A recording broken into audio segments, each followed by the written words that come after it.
Are you looking for an engaging and collaborative strategy to reinforce learning in your classroom? Look no further than the Carousel strategy, also known as the gallery walk.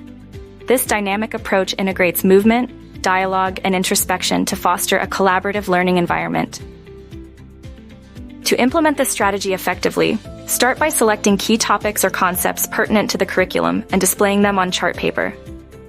Then, divide the class into small groups and assign each group a colored marker, pencil, or sticky note. Allocate time for each group to discuss and record their insights on the designated chart paper.